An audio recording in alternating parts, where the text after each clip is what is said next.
नमस्कार, आपका मेरे चैनल में स्वागत है। आज मैं आपको दुर्गा माँ के 5वें स्वरूप स्कंद माता की कथा सुनाने जा रही हूँ। अगर आपको ये कथा पसंद आए तो कमेंट बॉक्स में स्कंद माता की जय अवश्य लिखिए। साथ ही अगर आपने अभी तक मेरे चैनल को सब्सक्राइब नहीं किया तो सब्सक्राइब कर लीजिए और बेल आइकन पर क्लिक जरूर कीजिए, जिससे हमारे वीडियो के नोटिफिकेशन आपको मिलते रहें। नवरात्रि के 5वें दिन दुर्गा माँ के स्कंद माता रूप की पूजा की जाती है। शास्त्रों के अनुसार इनकी कृपा से मूड भी ज्ञानी हो जाता है। पहाड़ों पर रहकर सांसारिक जीवों में नव चेतना का निर्माण करने वाली देवी है स्कंद माता। स्कंद कुमार कार्तिकेय की माता के कारण इन्हें स्कंद माता नाम से भी जाना जाता है। इनकी उपासना से भक्त की सारी इच्छाएं पूरी हो जाती हैं, भक्त को मोक्ष मिलता है। वहीं मान्यता ये भी है कि इनकी पूजा करने से संतान योग की प्राप्ति होती है। स्कंद माता का स्वरूप। स्कंद माता की 4 भुजाएं हैं। ये दाईं तरफ की ऊपर वाली भुजा से स्कंद को गोद में पकड़े हुए हैं। नीचे वाली भुजा में कमल का पुष्प है। बाईं तरफ ऊपर वाली भुजा बर मुद्रा में है और नीचे वाली भुजा में कमल पुष्प है। इनका वर्ण एकदम शुभ्र है। ये कमल के आसन पर विराजमान रहती हैं, इसलिए इन्हें पद्मासना भी कहा जाता है। इनका वाहन भी सिंह है। देवी दुर्गा के 5वें स्वरूप यानी स्कंद माता को अत्यंत दयालु माना जाता है। देवी दुर्गा का यह स्वरूप मातृत्व को परिभाषित करता है। स्कंद माता की कथा। पौराणिक कथा के अनुसार एक राक्षस था जिसका नाम तारकासुर था।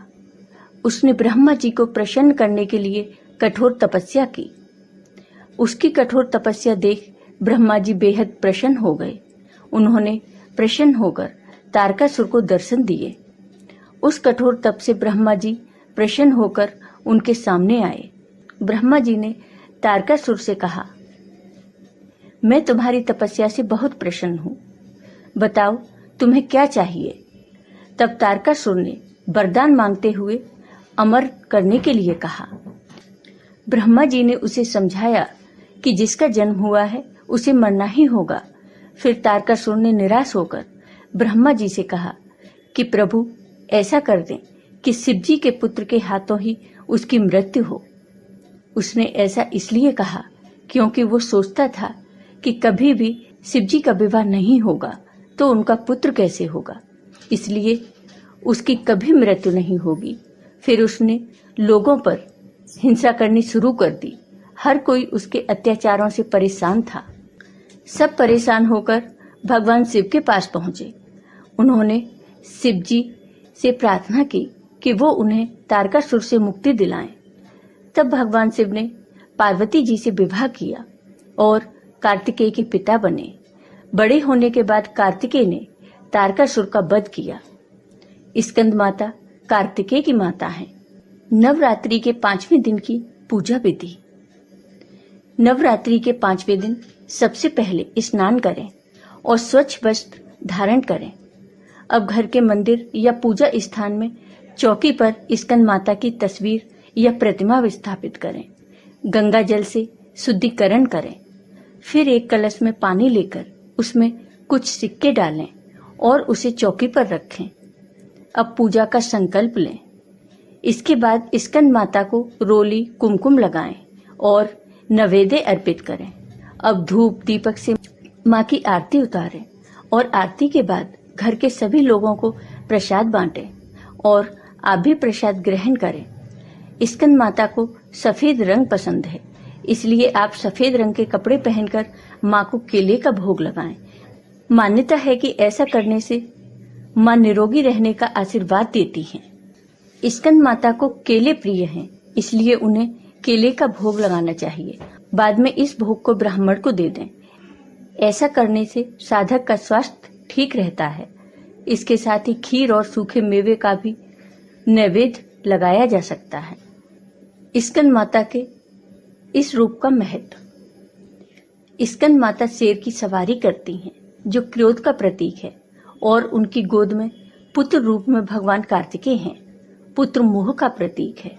देवी का ये रूप हमें सिखाता है कि जब हम ईश्वर को पाने के लिए भक्ति के मार्ग पर चलते हैं तो क्रोध पर हमारा पूर्ण नियंत्रण होना चाहिए। जिस प्रकार देवी शेर को अपने काबू में रखती है। पुत्र मोह का प्रतीक है। देवी सिखाती हैं कि सांसारिक मोह माया में रहते हुए भी भक्ति के मार्ग पर चला जा सकता है। इसके लिए मन में दृढ़ विश्वास होना जरूरी है। देवी स्कंद माता की पूजा करने से संतान सुख मिलता है, बुद्धि और चेतना बढ़ती है। कहा गया है, देवी स्कंद माता की कृपा से ही कालिदास द्वारा रचित रघुवंशम महाकाव्य और मेघदूत जैसी रचनाएं हुई। स्कंद माता का मंत्र। या देवी सर्वभूतेषु मां स्कंद माता रूपेण संस्थिता नमस्तस्ये नमस्तस्ये नमस्तस्ये नमो नमः। स्कंद माता की पूजा करने से मोक्ष का मार्ग सुलभ होता है। यह देवी विद्वानों और सेवकों को पैदा करने वाली शक्ति है, यानी चेतना का निर्माण करने वाली है। शास्त्रों में इसका काफी महत्व बताया गया है। इनकी उपासना से भक्त की सारी इच्छाएं पूरी हो जाती हैं। भक्त को मोक्ष मिलता है।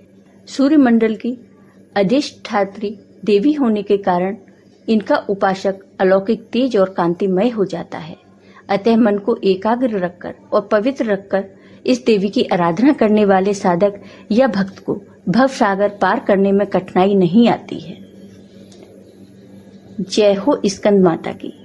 आपको ये वीडियो पसंद आया हो तो कमेंट बॉक्स में कमेंट करके जरूर बताइए। साथ ही मेरे वीडियो को ज्यादा से ज्यादा शेयर करिए। धन्यवाद। नमस्कार।